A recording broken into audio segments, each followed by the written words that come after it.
Selasa 7 Oktober 2025, 18 gubernur mendatangi Menteri Keuangan Purbaya Yudi Sadewa di kantornya di kawasan Lapangan Banteng, Jakarta Pusat.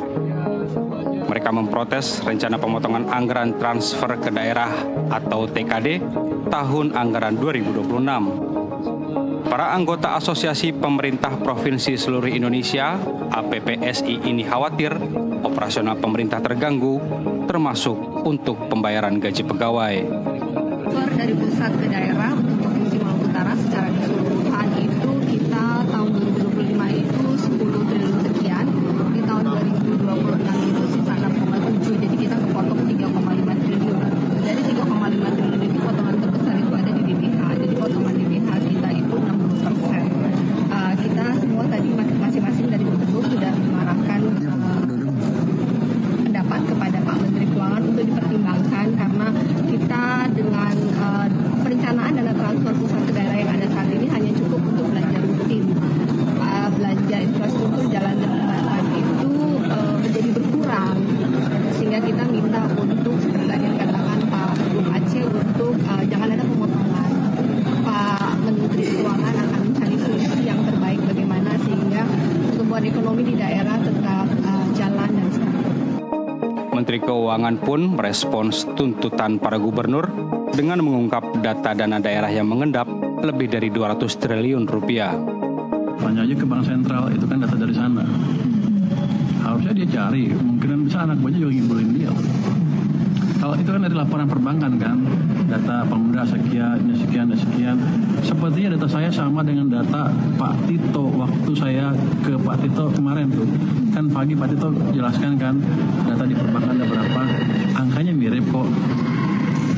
Jadi Pak Dedi tahu semua bank, kan dia hanya tahu Jabar aja kan.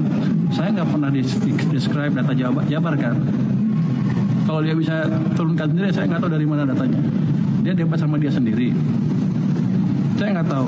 Jadi saya nggak pernah bilang Jabar segitu berapa kan. Saya bilang data di perbankan sekian punya Pemuda, dan data itu dari laporan apa sih? Sistem Keuangan Bank Sentral. Dia ada, saya lupa namanya.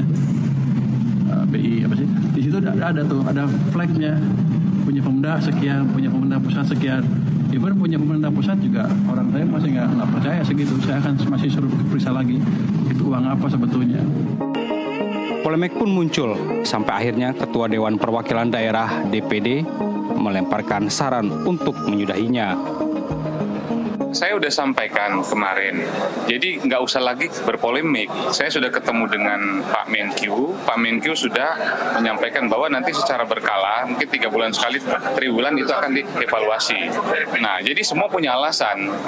Kementerian Keuangan punya alasan, kami juga tahu data itu. Nah, kepala daerah juga tidak bisa disalahkan begitu saja. Nah, makanya langkah terbaik adalah nggak usah berpolemik, karena semua sudah punya pertimbangan masing-masing. Tapi intinya adalah pastikan bahwa TKD itu dananya dikelola dengan efektif, produktif, dan punya multiplier efek untuk daerah. Intinya itu. Sesuai janji Menteri Keuangan Purbaya, anggaran transfer ke daerah atau TKD bisa berubah menjadi lebih banyak jika kondisi ekonomi di 2026 membaik. Penyerapan anggaran pun harus bagus, tepat waktu, dan jangan bocor. Tak hanya gaya komunikasi, kebijakan Menteri Keuangan Purbaya Yudi Sadewa kerap jadi sorotan karena dinilai kontroversial. Salah satunya adalah terkait pemotongan anggaran transfer ke daerah. Lebih jelasnya kita akan bahas bersama para narasumber yang sudah bergabung sore hari ini di NTV Prime.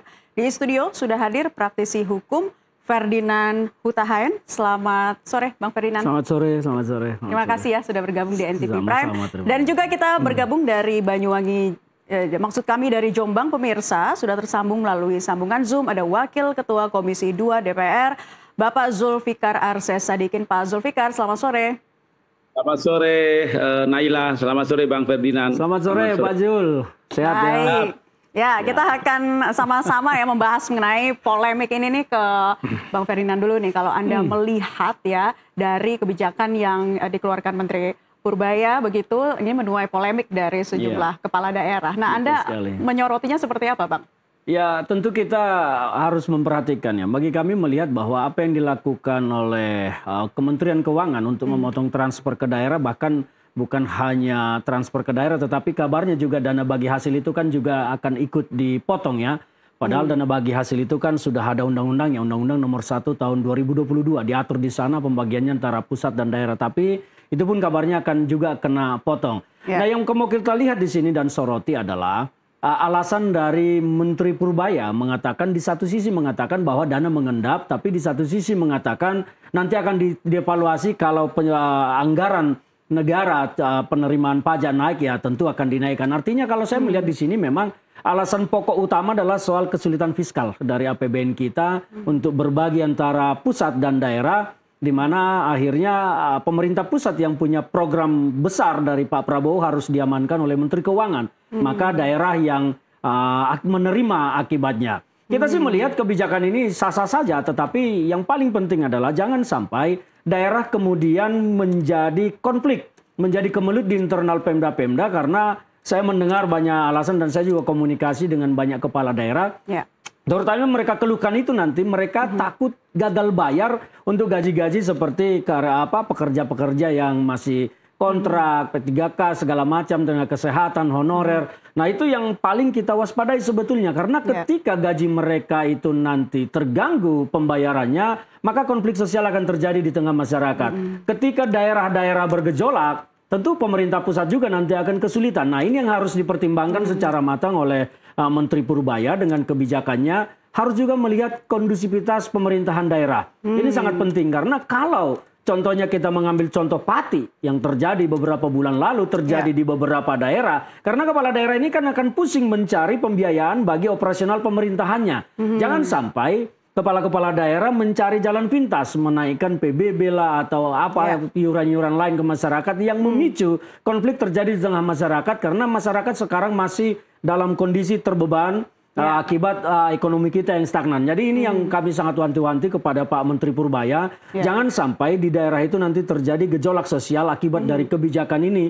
Karena pasti pemerintah pusat yang akan menerima dampaknya. Karena ketika daerah itu berkemelut, ya siapa lagi yang repot kalau bukan pemerintah pusat, kan begitu. Jadi Pak Purbaya harus ekstra hati-hati dalam setiap mengeluarkan statement dan mengarahkan kebijakannya. Tidak hanya melihat bagaimana mengamankan uang. Karena memang beban APBN kita sangat besar sekarang ya. Untuk membayar utang, pokok utang dan cicilan aja besarnya sudah luar biasa. Ditambah program-program Pak Prabowo memang yang sangat membutuhkan anggaran banyak. Sehingga tentu Menteri Keuangan pasti pusing menyediakan uang untuk itu. Tapi jangan sampai daerah yang menjadi korban, itu sih fokus kita melihatnya. Kita tanyakan ke Pak Zulfikar mengenai hal ini, apa yang disampaikan oleh Bang Ferdinand tadi. Pak Zulfikar, Anda menanggapinya seperti apa nih? Walaupun memang ada polemik begitu ya, komunikasi ataupun juga masalah fiskal antara pusat dan daerah, jangan sampai ada konflik sosial yang membuat daerah itu, ya kita harapannya jangan sampai bisa bergejolak begitu. Ya, kalau saya melihatnya karena kita ini pembentuk undang-undang ya dari sisi undang-undang. Sebenarnya di Undang-Undang Dasar kita ini bernegara itu berkonstitusi jelas bahwa negara kita itu negara kesatuan yang didesentralisasikan, sehingga dari sisi struktur pemerintahan entitas kita itu ada entitas pemerintahan pusat dan ada entitas pemerintahan daerah, yang besar provinsi, yang kecil kabupaten kota, yang semuanya itu sebenarnya punya kedirian masing-masing yang harus dihormati, harus dihargai juga dan harus diberi dan saling percaya begitu.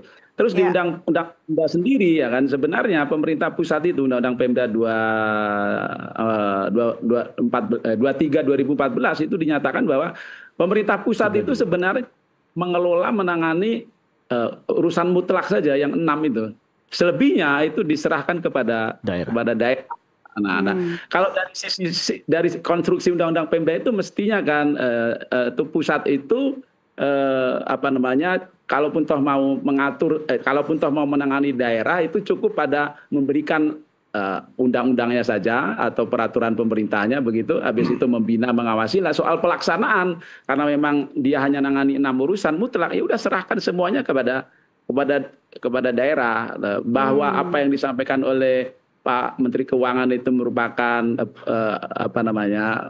pesan itu mengarah kepada perubahan cara kerja kita dalam mengelola keuangan daerah, dalam mengelola anggaran daerah. Tapi cara kerja itu harus dimulai dengan perubahannya menurut saya harus dari cara pandang kita. Nah, saya melihatnya cara pandang kita itu yang belum sesuai dengan konstruksi konstitusi dan undang-undang kita. Saya kira gitu, Mbak.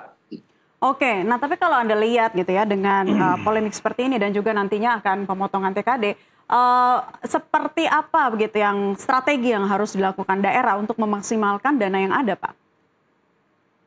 Ya, satu ya, kalau kita mau berpikir seperti logika sekarang, keadaan sekarang ya satu, daerah itu harus mereview program kebijakan kegiatan yang selama ini sudah ditetapkan.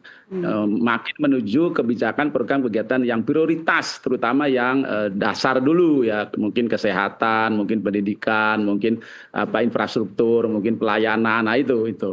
Lalu yang berikutnya juga kita perlu mengoptimalkan sumber-sumber keuangan daerah yang ada. Sebenarnya kan walaupun di dalam undang-undang pajak dan restitusi daerah termasuk undang-undang KPD itu kita diberikan sumber-sumber keuangan dan menurut saya ke depan itu masih kurang sumber-sumber keuangan itu, tapi dengan keadaan sekarang ya kita perlu optimalkan, maksimalkan. Dengan cara apa? Satu ya caranya optimalisasi penerimaan. Jangan lagi ada kebocoran. Lalu habis itu yang kedua ya efektivitas pengeluaran tadi yang seperti saya bilang itu ya, efektivitasnya mana sesungguhnya yang memang program kegiatan itu memberikan solusi bagi kebutuhan masyarakat, menyelesaikan masalah yang dihadapi oleh masyarakat gitu. Terus yang berikutnya kita juga bisa mengoptimalkan dari sumber keuangan daerah yang lain, misalnya kerjasama dengan swasta begitu. Semua daerah itu pasti punya potensi. Sejauh mana potensi sekarang ini sudah dikembangkan, sudah menjadi potensi